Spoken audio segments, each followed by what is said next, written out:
사도행전 1장 14절 워낙 유명한 구절이죠. 자, 이 시간에 합독하시겠습니다. 여자들과 예수의 어머니 마리아와 예수의 아우들과 더불어 마음을 같이하여 오로지 기도에 힘쓰더라. 아멘.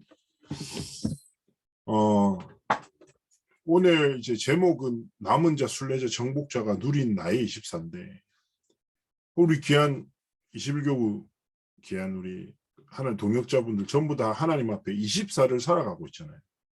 그렇죠? 모든 사람에게는 동등하게 시간이 주어집니다. 그리고 24 속에는 내가 지속해서 서 있는 현장이 있고 그 속에서 만남이 있고 그 현장과 만남 속에서 사건이 있죠. 뭐 좋은 사건도 있고 안 좋은 사건도 있고 뭐 여러 가지 상황들을 만나게 됩니다. 그런데 중요한 것은 모든 사람에게 주어진 24, 모든 사람이 24를 살아가는데 저마다 자신의 것을 믿고 누리고 저마다의 믿음과 내용과 방향을 가지고 살아가죠. 그럼 중요한 건 나의 24 속에 내가 누리는 것은 뭐지? 그리고 내 24 속에서 내가 믿고 살아가는 게 뭘까? 이게 중요한 거죠. 그런데 일본 말씀처럼 많은 사람들은요. 눈앞의 것을 믿고 눈앞의 것을 누리면서 막 살아가요. 그리고 세상의 기준과 사람의 소리에 굉장히 예민하게 반응하는 거죠. 그러면서 24를 살아갑니다. 24 속에 있는 현장 속에 있는 만남 속에 있는 사건 속에 있는 많은 눈앞의 것들, 눈앞의 일들, 눈앞의 이익들, 혹은 손해들, 그리고 그 속에 있는 사람들의 많은 소리들, 세상의 많은 기준들이 우리의 마음과 생각이 되고 우리 24의 내용이 되어버리죠. 자, 결국 이런 예배와 시스템을 통해서 우리가 해야 될 것은 무엇일까요? 잠시 멈춰서는 거예요. 그리고 영적인 눈을 감고 영적인 호흡을 딱 다지면서 내가 진짜 올바른 방향을 향해 가고 있는지, 내가 진짜 믿고 있는 믿음의 내용은 무엇인지, 내가 올바른 것을 누리고 있는지 점검하는 거죠. 그래서 예배를 통해서 다시 방향을 찾고 스스로를 점검하고 하나님의 것을 담고 살아가기 원하십니다. 그러면 오늘 우리가 딱 붙잡아야 할 단어는 바로 기도라는 단어예요. 기도하고 계십니까? 그럼 기도의 내용은 무엇입니까? 기도의 방향은 무엇입니까? 많은 사람들은 기도하지 않아요. 그리고 적은 사람들이 기도하지만 기도 역시 아까 얘기했잖아요. 24, 세상 사람들이 기도하는 것을 똑같이 기도하고 있죠. 자, 그래서 가장 먼저 기억하셔야 될 게 우리의 기도의 내용과 우리의 24의 방향의 가장 핵심은 무엇입니까? 바로 말씀입니다. 왜냐하면 눈에 보이지 않는 하나님은 말씀으로 역사하시고 말씀 속에 하나님의 뜻과 계획을 보이시고 말씀을 통해서 우리를 치유하시고 하나님은 말씀을 통해서 하나님의 소원과 뜻과 계획을 깨닫기를 원하시는 거죠. 그래서 가장 중요한 건 뭐예요? 하나님의 말씀이 내 삶의 흐름이 되고 말씀 속에서 나를 점검하는 것. 말씀 속에서 나의 방향을 찾고 말씀 속에서 나의 이정표를 발견한 것이 가장 중요한 것입니다.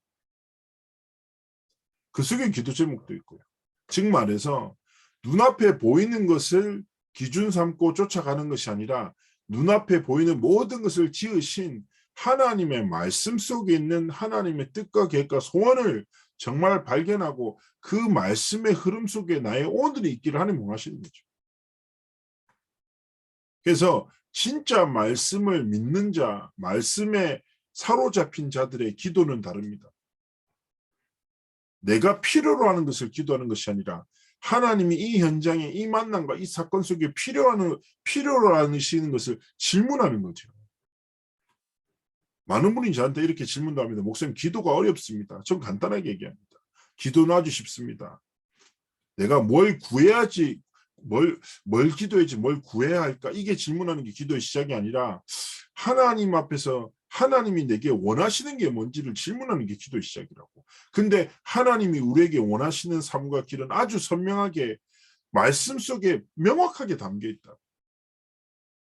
그렇다면 말씀이 내 삶의 중요한 방향이 되고 말씀 속에 있는 그 하나님의 언약이 내 기도의 내용이 될 때 내 24는 뭐가 됩니까? 하나님이 주인 되시는 24고 하나님이 다스리시는 24고 하나님이 우리의 24를 통해서 하나님의 말씀을 성취하시고 기도의 응답의 역사하시는 하나님의 역사를 이뤄나가시는 거죠. 그래서 굉장히 중요한 거예요. 주중에 예배, 말씀, 또 새벽 기도 드리시기도 하고, 또 특별히 토요일 날에는 한 주간의 말씀이 계속 정리됩니다. 그래서 9시부터 시작되는 산업선교부터 계속 말씀의 흐름을 타고, 주일도 그 속에서 하나님이 정말 우리에게 삶에 원하시는 뜻과 계획을 찾아 나가는 거죠. 자, 이 말씀과 기도라는 두 단어를 딱 붙잡고 하나님이 우리에게 주신 첫 번째 단어는 무엇입니까? 남은 자예요. 남은 자입니다. 남은 자는 가장 중요한 개념입니다. 무엇을 가지고 남았냐는 거예요. 바로 하나님의 복음을 가진 자. 복음을 위해 남은 자. 결국 그렇다면 남은 자의 가장 중요한 정체성은 복음을 아는 자가 아니라 가진 자가 돼요. 지식된 복음은 아무것도 변화시키지 못해요. 복음은 로마서 1장 16절, 17절에 분명히 증언합니다. 바울이 고백하죠. 나는 복음을 부끄러워하지 않아요. 왜냐? 복음은 믿는 모든 자들에게 구원을 주신 하나님의 능력이 되기 때문입니다. 그 어떤 사람에게도 예외는 없어요. 복음에는 하나님의 의가 나타납니다. 믿음으로 말미암아 믿음에 이르게 합니다. 오직 의는 믿음으로 말미암아 살리라 함과 같습니다. 라고 고백합니다. 무슨 말입니까? 결국 남은 자란 말은 나의 복음을 가지고 복음을 믿는 믿음으로 살아가는 자. 복음을 자신의 능력으로 붙잡고 살아가는 삶을 바로 남은 자라고 하는 거죠. 복음의 가치를 알기 때문에 복음이 삶의 내용이 되는 것입니다. 그래서 하나님 앞에서 남은 자, 우리가 누굽니까? 복음 가진 자라. 그렇기 때문에 오늘 딱 구역공과 말씀 통해서 구역 예배를 통해서 하나님이 나를 뭐요? 복음 가진 남은 자로 부르셨어. 그래서 나는 정말 하나님의 복음의 말씀을 붙잡고 살아갈 거야. 두 번째입니다. 순례자예요. 순례자. 순례자는 기도의 비밀을 아는 사람인데 순례자의 가장 개념이 무엇입니까? 순례가 무엇입니까? 길을 가다가 다시 돌아가는 거예요. 목적이 여기 있는 게 아니에요. 순례자에게 가장 중요한 키워드는 뭐예요? 하나님의 나라라는 그게 가장 핵심 가치가 있는 거예요. 이 땅을 살 때 이 땅의 모든 목적과 가치를 두는 것이 아니라 돌아갈 영원한 하나님의 나라의 소망을 두고 이 땅 가운데 살아가는 거죠. 그래서 하나님의 나라를 꿈꾸는 자의 삶의 태도는 무엇입니까? 기도의 비밀을 가집니다. 세상 사람들은 당연히 그러죠. 문제를 만나면 문제를 해결하고 위기를 만나면 위기를 벗어납니다. 그래서 제가 전에 복음 전했던 분에게 복음을 전하니까 자기는 예수 믿는 사람들 보면 속이 터진다는 거예요. 왜 문제를 만나면 문제를 해결해야지 왜 교회 가서 멍청하게 기도하고 있냐. 그분이 보시기에는 당연한 거죠. 어떻게 보면 맞는 말이지. 돈 문제가 터졌는데 돈을 해결해야지 왜 멍청하게 교회 찾아가서 울고 있냐는 거예요. 자기가 볼 때는 너무 무기력해 보인다는 거죠. 근데 기억하셔야 돼요. 하나님이 하나님의 자녀에게 모든 것을 공급하시는 방법이 무엇입니까? 기도예요. 하나님의 나라의 소망과 하나님의 배경의 비밀을 가진 자가 하나님 앞에 무릎을 꿇고 살아갈 때 하나님은 하나님의 능력으로 역사하시는 거예요. 문제와 위기와 사건과 모든 것을 넘어서는 하나님의 뜻과 계획을 깨닫게 하시고 이끄시는 거죠. 그래서 꼭 기억하셔야 됩니다. 우리는 복음을 가진 남은 자며 하나님의 나라의 배경을 가진 기도의 비밀을 가진 순례자입니다. 그래서 그리스도의 능력은 어디서부터 나온다고 합니까? 무릎에서 나온다고 하죠. 어떤 상황과 어떤 위기 속에 계십니까? 문제 해결과 위기의 돌파를 위해서 살아가지 말고 그 모든 것의 주권자 대신 하나님의 말씀을 붙잡고 하나님 앞에 무릎 꿇으십시오. 분명히 하나님께서 하나님의 뜻과 하나님의 계획과 우리의 삶을 향한 하나님의 선하신 계획을 깨닫게 하실 겁니다. 그래서 빌립보서 1장 9절 10절에 가장 중요한 것이 무엇입니까? 우리가 우리의 삶에 지극히 선한 것을 분별하는 것. 이것이 무엇입니까? 모든 사건과 시간표 속에 있는 하나님의 뜻과 계획을 깨닫는 것이죠. 그래서 남은 자의 복음, 순례자의 기도 딱 시작할 때 세 번째는 정복자의 정체성을 깨닫게 됩니다. 정복자가 무엇입니까? 전도와 선교와 렘넌트 운동을 통하여 모든 흑암의 진을 깨뜨리는 영적인 전쟁의 승리자를 말하는 것입니다. 자, 사단의 권세를 완전히 깨뜨리신 그리스도께서 우리의 삶의 주인 되십니다. 아까 얘기했잖아요. 복음을 붙잡고 기도하면서 우리가 해야 될 일이 무엇입니까? 우리의 가정 현장에, 우리의 후대 현장에, 우리 인생의 미래 현장의 역사는 사단의 진을 완전히 깨뜨리는 영적 싸움입니다.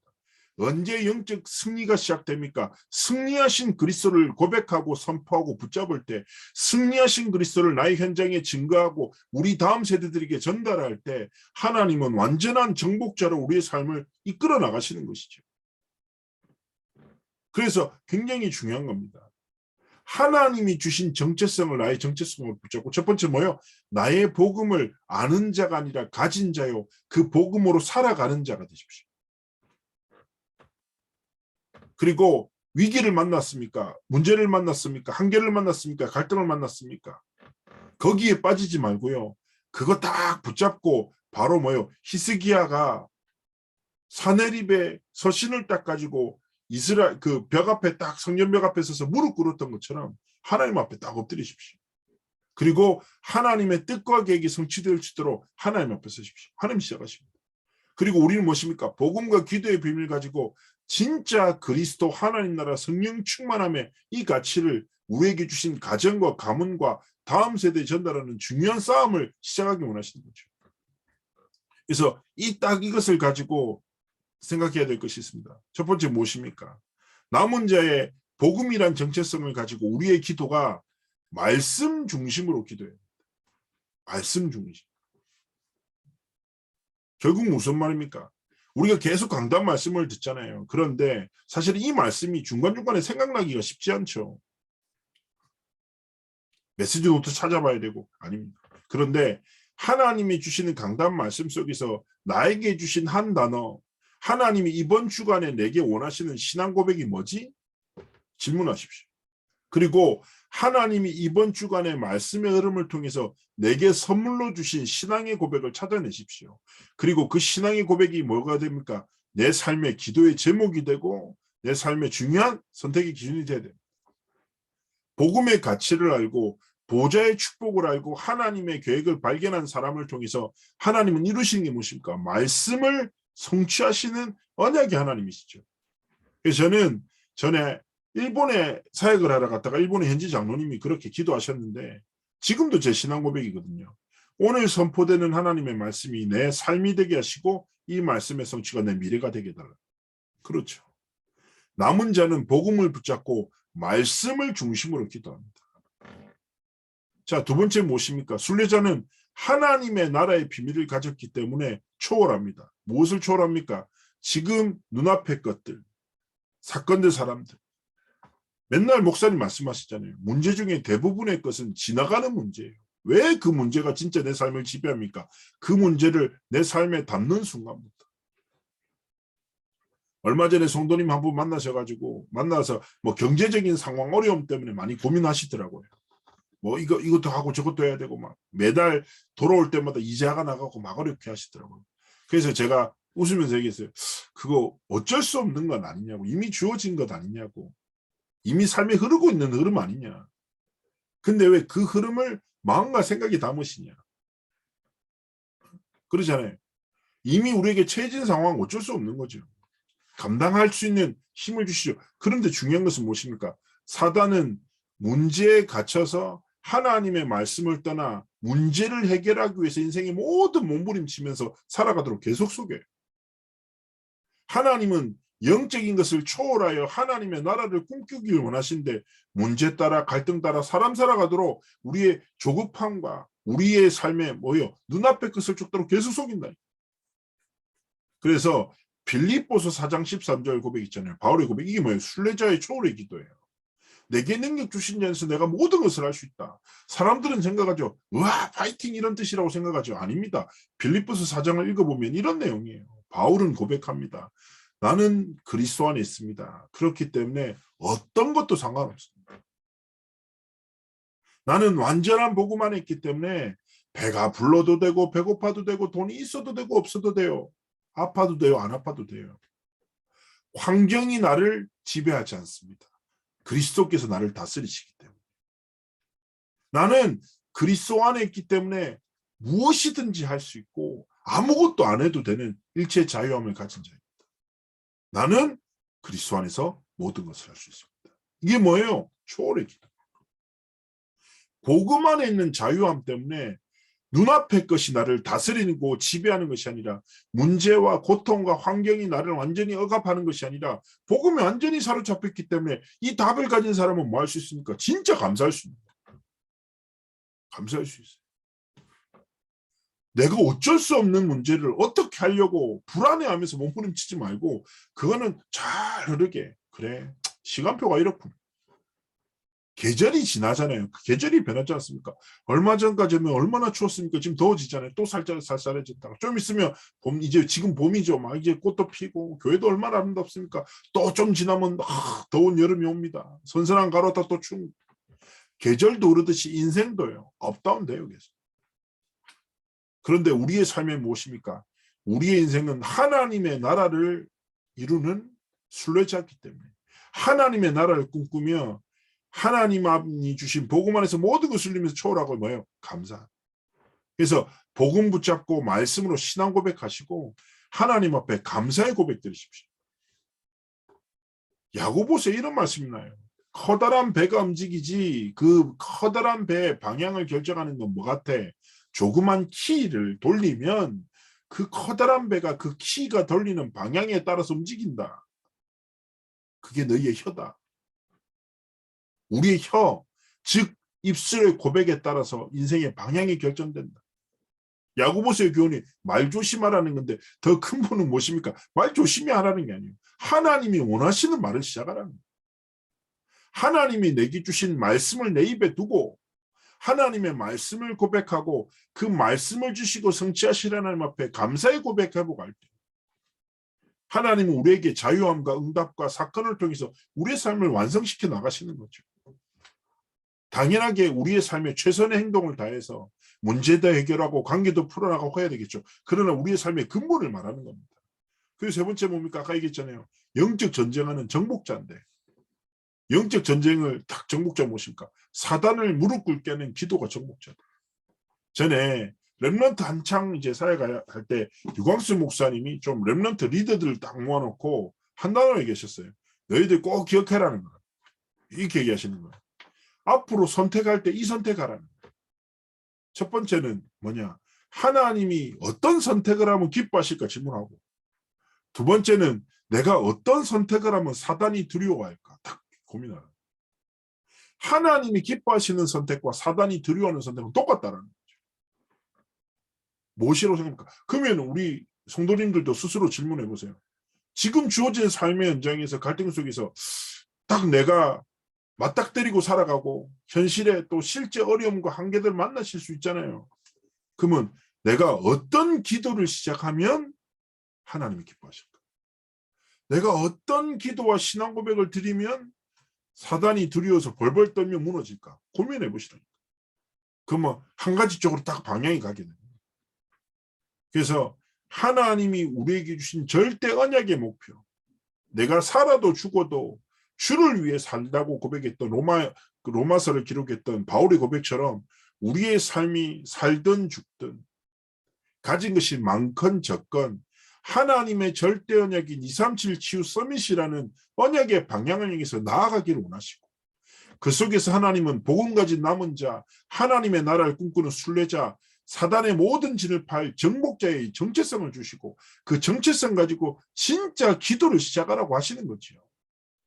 그래서 전능자 되신 하나님 앞에 무릎 꿇고 일평생 내 필요를 쫓아 살지 마시고 하나님 내가 이게 필요합니다. 응답 주세요.